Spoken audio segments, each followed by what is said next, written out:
Boa tarde, boa noite, né? Boa noite a todas e a todos, encarnados e desencarnados que conosco estão nessa noite em que nos incumbiu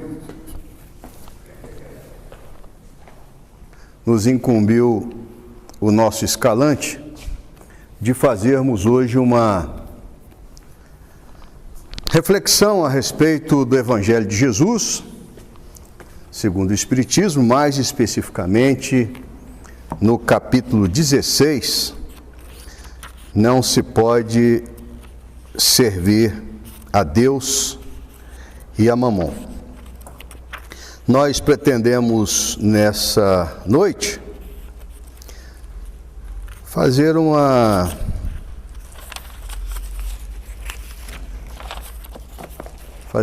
reflexão um tanto quanto mais simplista, porque não temos a capacidade de fazer, logicamente, a introdução, o desenvolvimento e a conclusão que à época o nosso divino amigo Jesus queria nos trazer.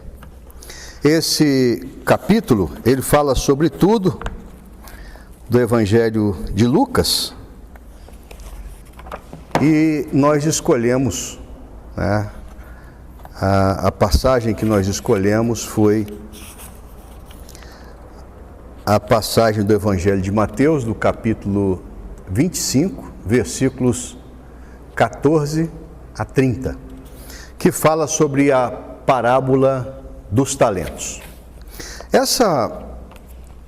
Esse capítulo, ele começa quando fala daquele jovem que, saindo do palácio de Herodes, quando se avistou com a pequena multidão que ali se encontrava nas cercanias, e ele viu um jovem que estendia a sua palavra àquelas criaturas e pediu aos seus serviçais que fossem até lá.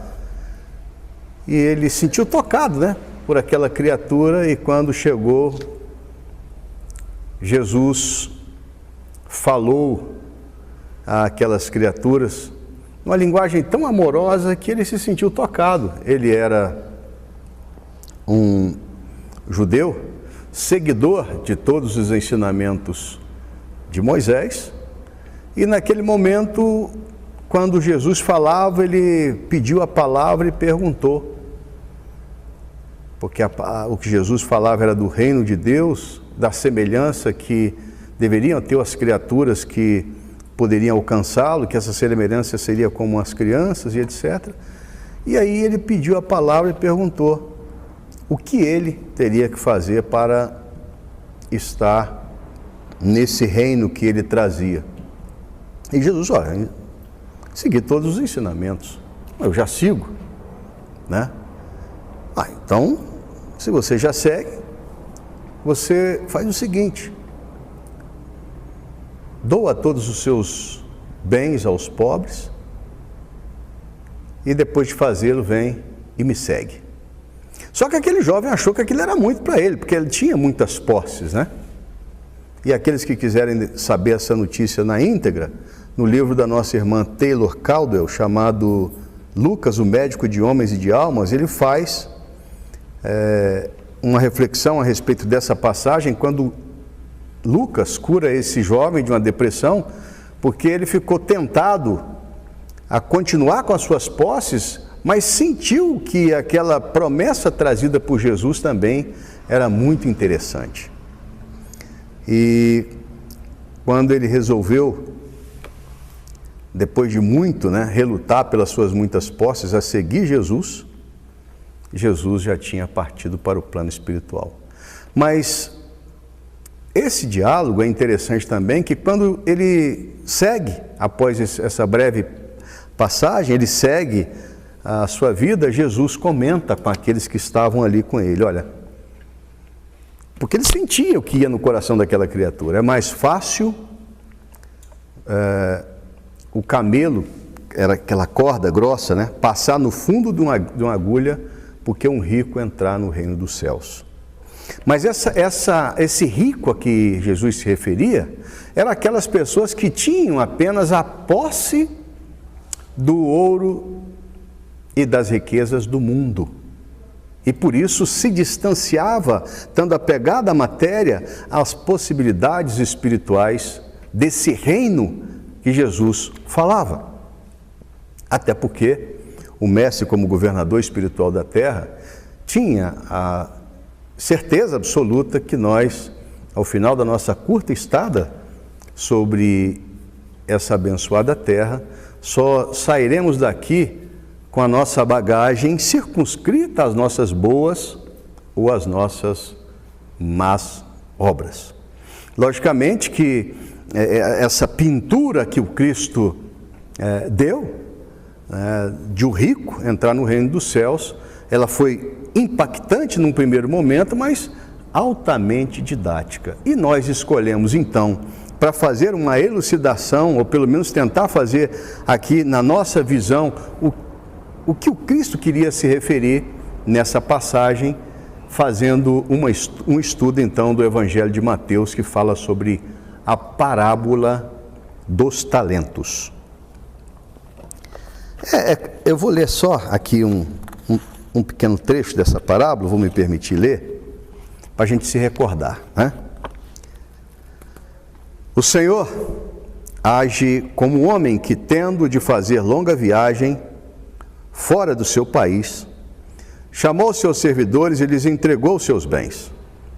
Depois de dar 5 talentos a um, 2 a outro e 1 a outro, a cada um segundo a sua capacidade, partiu imediatamente. Então, o que recebeu 5 talentos, foi-se, negociou com aquele dinheiro e ganhou outros 5. O que recebeu 2, da mesma forma, ganhou outros 2. Mas o que apenas recebeu 1, cavou um buraco na terra e aí escondeu o dinheiro de seu amo. Passado longo tempo, o amo daqueles servidores voltou e chamou as contas. Veio o que recebera 5 talentos e apresentou o rendimento de 5 outros.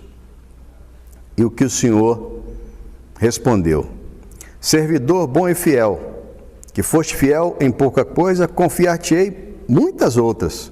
Compartilha a alegria do seu Senhor.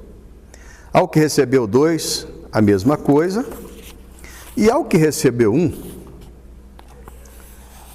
ele veio e falou ao Senhor: Senhor, sei que és homem severo, que ceifas onde não semeastes, e que colhe onde nada pusestes. Por isso, como te temia, escondi o teu talento na terra, e aqui o tens. Restitua o que te pertence. O Senhor, porém, lhe respondeu: servidor mau e preguiçoso, se sabias que ceifo onde não semeei e que colho onde nada pus, devias pôr o meu dinheiro nas mãos dos banqueiros, a fim de que, regressando, eu retirasse com juros que me pertence.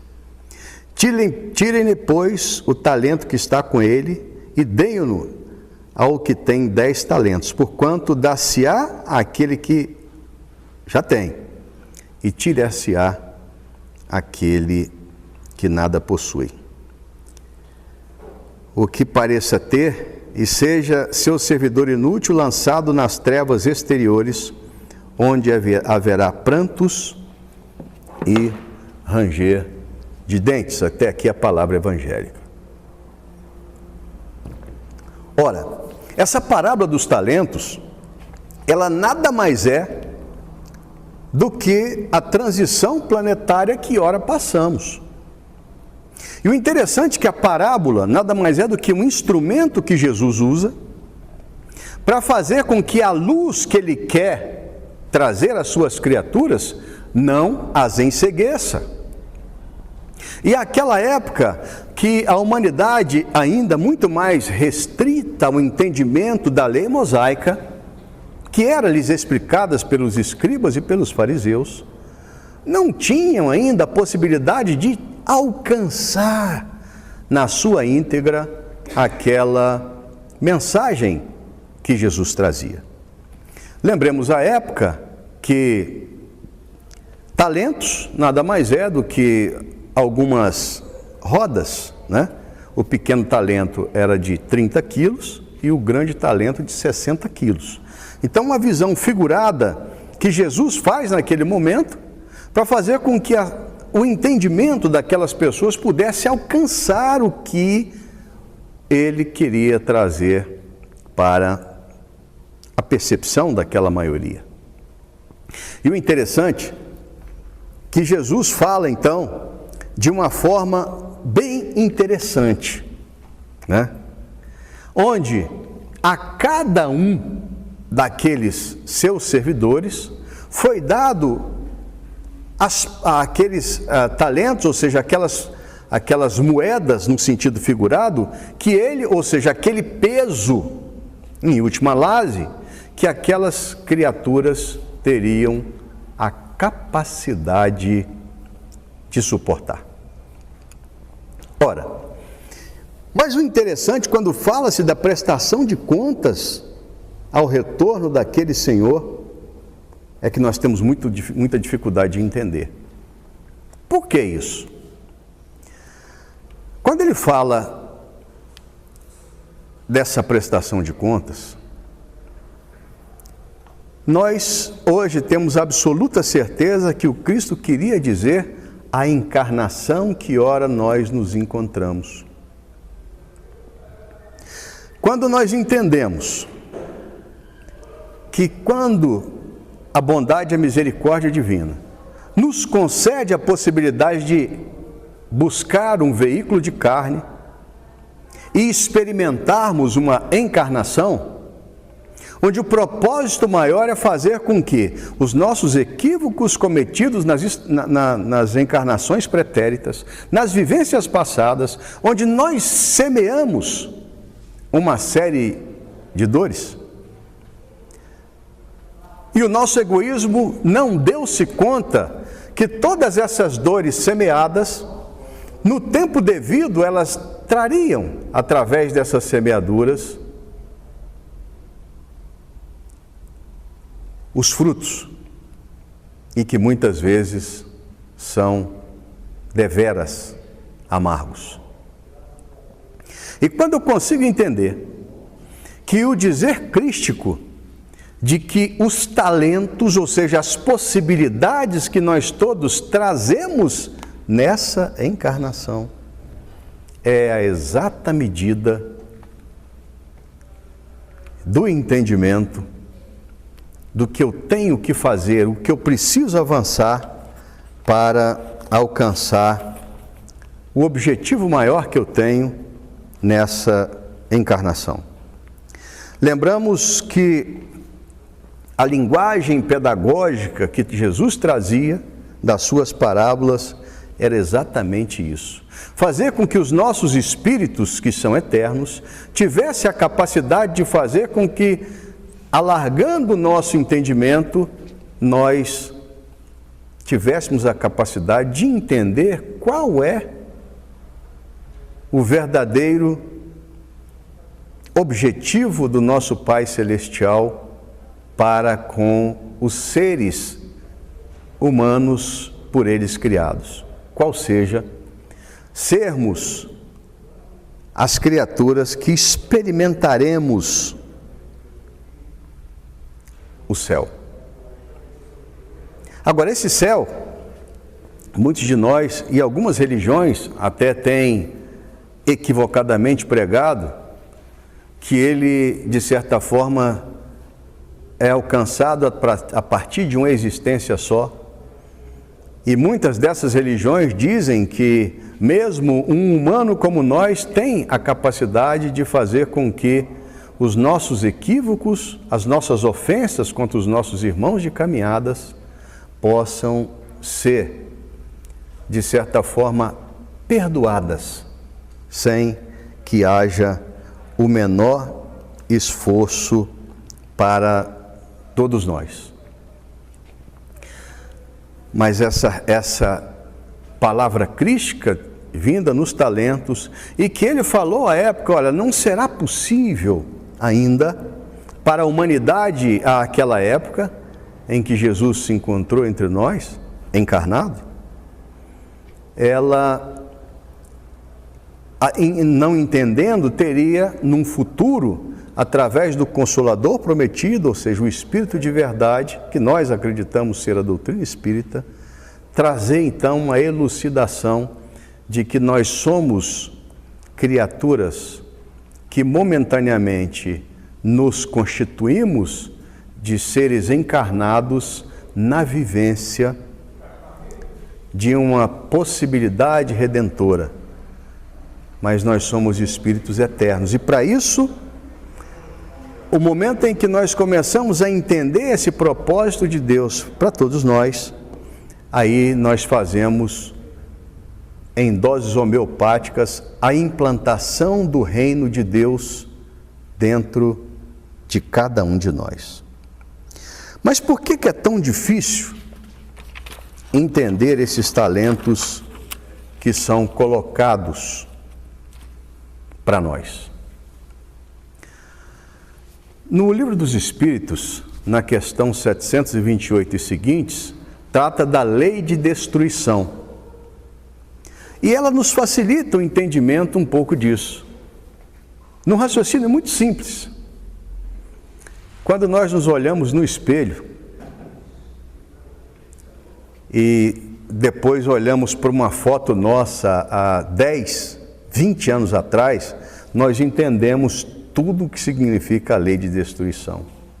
E aí seria interessante nesse momento nós entendermos que por mais que nós nos consideremos seres que caminham cada dia mais para o nosso ocaso, ou seja, para o término da nossa existência corporal, mais nós nos aproximamos dessa verdadeira vida, que é a vida espiritual. E aí a gente começa a entender que esses talentos a que o Cristo se refere, nós mesmos, no planejamento reencarnatório, fizemos a constituição dele. Se não, vejamos.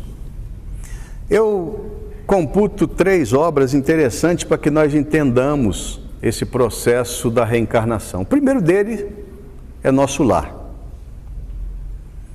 Quando tem lá a mãe de Lísias, quando ela fala que vai reencarnar novamente, ela que é um ser que já tem uma evolução espiritual, mas que ela vem fazer com que o seu marido, que durante uma existência pretérita fez com que os seus compromissos familiares fossem, de certa forma, por ele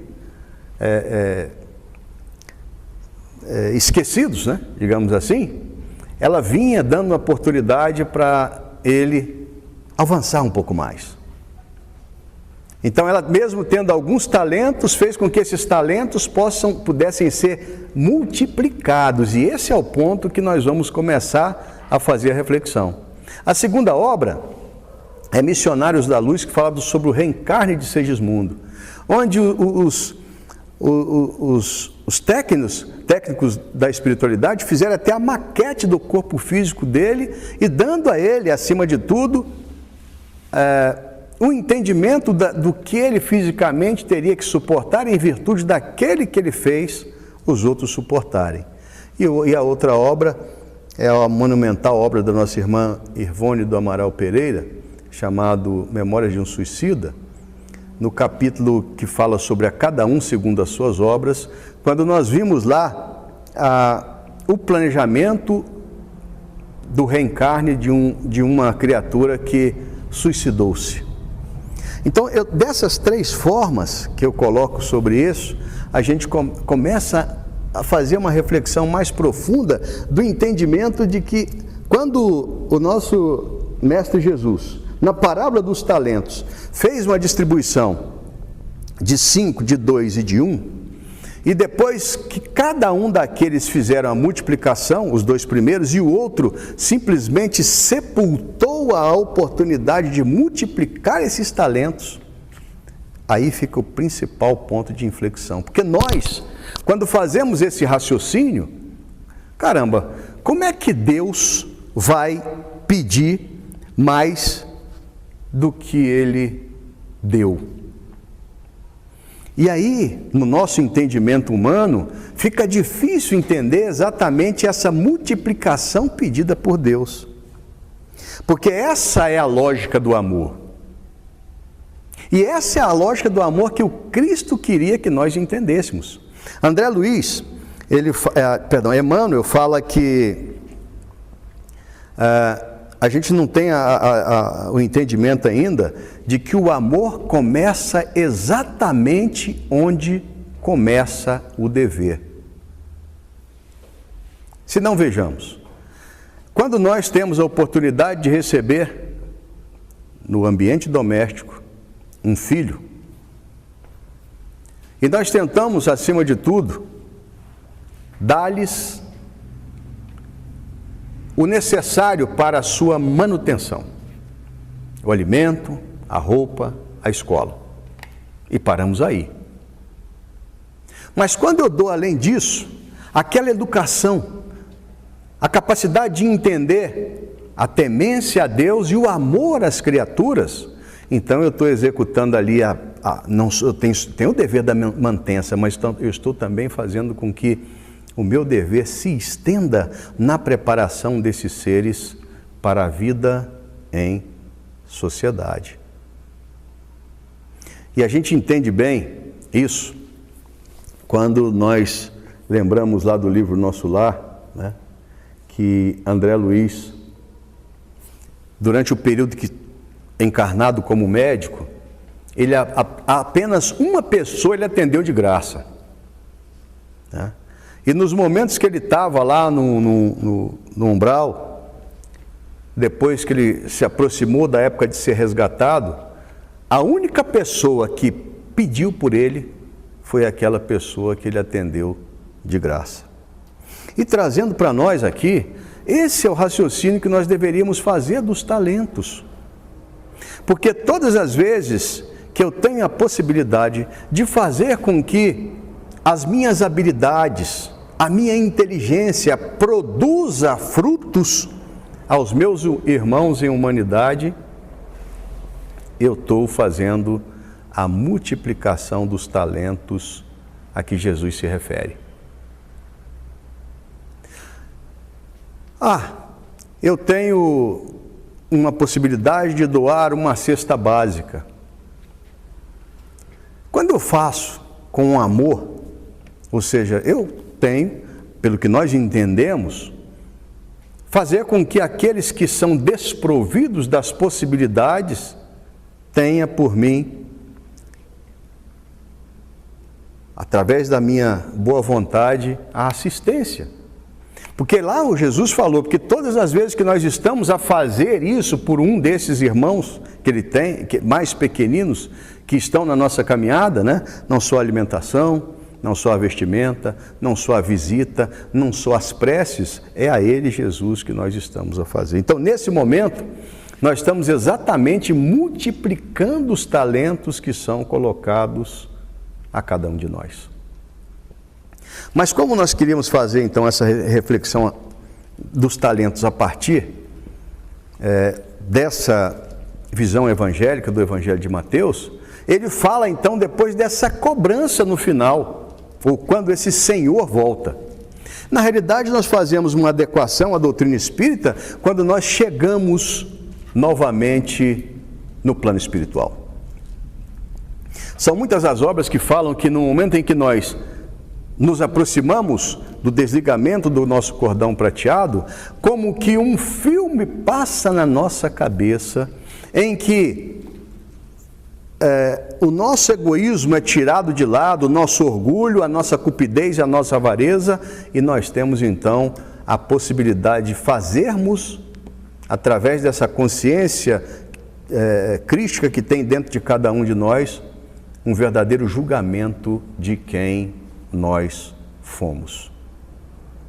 E quando ele está fazendo essa alusão a esse julgamento, ou seja, essas possibilidades que eu tenho, quer seja no campo da família, no campo social, no campo religioso, o que eu recebi, quanto eu multipliquei? E quando ele fala lá, olha, aquele que guardou, que enterrou os seus talentos, ou seja, não multiplicou essas suas possibilidades no bem, o Senhor vai te tirar exatamente aquilo que você tem. Até o que você tem vai ser tirado. Quando nós falamos da mãe de Lísias, que quis retornar para ajudar os outros, ou seja, aqueles talentos que ela recebeu, ela queria multiplicá-los mais uma vez, auxiliando uma criatura que a maltratou numa encarnação pretérita. E nós sabemos que, em termos de transição planetária, chegado é o momento em que aqueles que não têm a capacidade da vibração mínima do amor, aí serão levados, no dizer crístico, para esses locais, ou seja, esses mundos que ainda experimentam as dificuldades, os prantos e ranger de dentes que o Cristo se refere nessa parábola dos talentos, que serão jogados essas criaturas, é exatamente essa alusão que ele fazia, então, na cobrança desse Senhor. Mas essa linguagem forte de Jesus, quando nós olhamos apenas de um prisma, parece que a severidade do julgamento desse Senhor, ou de Deus em última análise, é muito grande. Mas se nós olharmos por outro ângulo, nada mais é do que uma advertência que o Cristo está a nos fazer da necessidade de nós aproveitarmos bem esses nossos talentos, ou seja, essas nossas possibilidades que a vida nos permitiu. E a nenhum de nós é sabido a hora de retorno ao plano espiritual.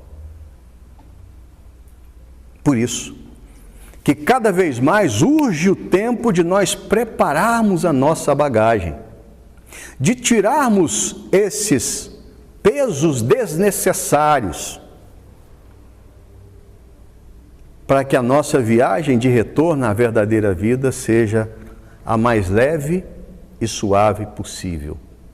E acima de tudo, que ao chegarmos lá, na nossa bagagem nós possamos apresentar ao Senhor da vinha a multiplicação das possibilidades que Ele nos concedeu.